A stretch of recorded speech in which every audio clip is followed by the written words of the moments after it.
तो इसी डंडे से मारूंगा। आइए एयर होस्टेस बनने के लिए।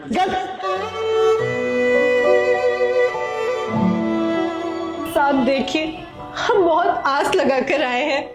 हम सच में एयर होस्टेस बनना चाहते हैं साहब। हम पिछले 10 दिन से आ रहे हैं लेकिन कोई हमें मिलने ही नहीं देता है। साहब देखिए, आपसे विनती है, आप हमें आज मत भगाइए साहब। चुप। और मेरी बात ना कान खोल के सुन ले। तू 10 दिन से आए, 1 साल से आए, मुझे घंटा फर्क नहीं पड़ता। साहब ना अभी मीटिंग में बिजी है, अगर डिस्टर्ब हो जाएंगे ना, अगर आकर बोलेंगे कि रमेश ये सब क्या चल रहा है, तो इसी डंडे से मार मार के पीठ लाल कर दूंगा। इसलिए चुपचाप निकलना। साहब देखिए, हमें एक मौका दीजिए मिलने का।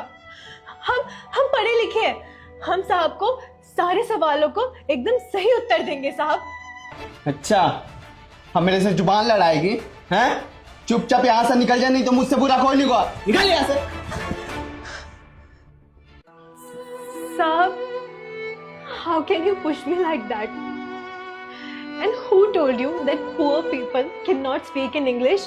We all are equal and we deserve respect. अरे अरे अरे, ये इंग्लिश भी बोल के सुना दी, पर इससे भी कुछ नहीं होगा। पैसे चाहिए, पैसे तो है नहीं, ये झोला जकड़ लेकर आ गए।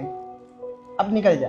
और हाँ, एक बात कान खोल के सुनो, आज के बाद ना अपनी ये शक्ल मत दिखाई। मैं जान गया हूं सब कुछ आता है तुझे, पर अगर शक्ल दिखा दी ना तो मुझसे बुरा कोई नहीं होगा। 10 दिन से यार तेरे चक्कर में परेशान हो गया हूं। साहब देखिए, हमें एक बार साहब से मिलने दीजिए साहब। चल निकल, चल निकल यहाँ से। अबे जाएगी या मारू तुझे? चली जा। क्या हो रहा है?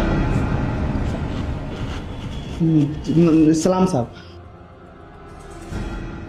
क्या चल रहा है ये? साहब वो ये भिखारी ना 10 दिन से परेशान कर रही है। वो बोल रही है कि आपसे मिलना है, आपसे मिलना है, तो मैं बस इसे भगा रहा था। क्यों भगा रहा था? कौन होता है तुम भगाने वाला?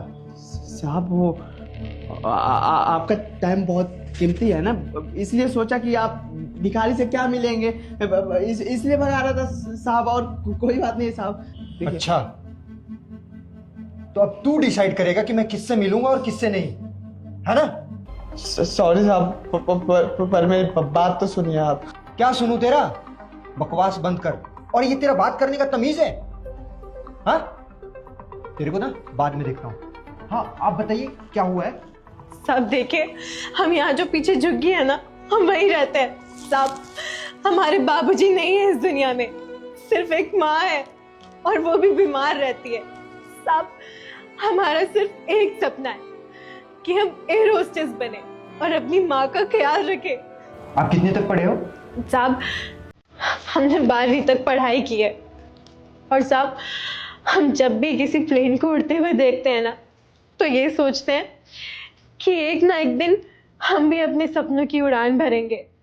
ये तो बहुत अच्छी बात है। साहब हमें एक एकेडमी ज्वाइन करने दीजिए साहब। आप फॉर्म अप्लाई कर दो, आपका एडमिशन हो जाएगा। साहब लेकिन हमारे पास पैसे नहीं है, और इन्होंने बोला था कि यहाँ पर पैसे लगते हैं। देखो, मैं समझ सकता हूँ तुम्हारी मजबूरी। पैसे नहीं है तो क्या है, तुम पढ़ सकती हो। सच बोलूं तो तुम लड़कियों के लिए मिसाल हो, खास करके उन लोगों के लिए जिनके पास सब कुछ है फिर भी कुछ नहीं करते। और तुम्हारे अंदर वो जुनून दिख रहा है कि तुम कुछ कर सकती हो। एक इंसानियत के नाते मैं तुम्हारा मदद करूंगा। तुम्हें एक मौका दे रहा हूं, उसको गंवाना मत। अपने माँ बाप का सपना पूरा करना। जो तुम्हारी अभी हालात है ना, इसको बदलो, आगे बढ़ो अपने जीवन में। और जो भी खर्चा लगेंगे तुम्हारे पढ़ाई में, वो मैं दूंगा, मैं मदद करूंगा। साहब आपने जो हम पे भरोसा दिखाया ना, वो हम कभी नहीं टूटने देंगे। हम मन लगाकर पढ़ाई करेंगे और एक अच्छी एयर होस्टेस बन के दिखाएंगे साहब। आपने जो हमारी मदद करी है उसके लिए धन्यवाद। देखो, धन्यवाद की कोई ज़रूरत नहीं है, आप फॉर्म भर दो। इंसानियत के नाते मैं तुम्हारा मदद कर रहा हूँ। और तू क्या गरीब है तो इसको पढ़ने का हक नहीं है? हाँ, कैसा बात कर रहा था तू?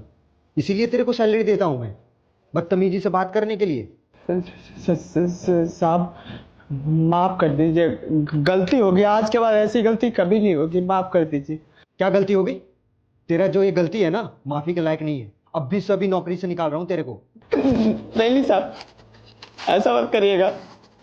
मेरा परिवार है, अगर ये नौकरी चली जाएगी तो 2 वक्त की रोटी भी उन्हें नसीब नहीं होगी। माफ कर दीजिए साहब। माफ कर दूं? हाँ, माफी मांगना है ना, मुझसे नहीं, इससे माफी मांग।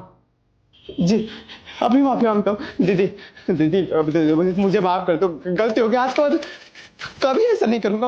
वो साहब से बोलो ना कि मुझे नौकरी से ना निकाले, मेरा परिवार है। बोलो ना दीदी। साहब, आप इन्हें नौकरी से मत निकालिए, क्योंकि मैं जानती हूँ जब किसी के घर में कोई कमाने वाला नहीं होता ना, तो उनका गुजारा बहुत मुश्किल से होता है। इनके बीवी बच्चे किस हालात से गुजरेंगे वो मैं अच्छी तरीके से जानती हूँ साहब। आप इन्हें नौकरी से मत निकालिए। ठीक है, आखिरी गलती समझ के तेरे को माफ कर रहा हूँ। आगे से ये गलती हुआ ना, कभी माफ नहीं करूँगा। जी जी साहब, आगे से कभी गलती नहीं होगी, कभी नहीं होगी। ठीक है, जा अपना काम कर। अब चलिए, आप फॉर्म भर दीजिए। जी साहब, हम फॉर्म भर देते हैं। उनको फॉर्म दे देना। नाम क्या है आपका? कंचन।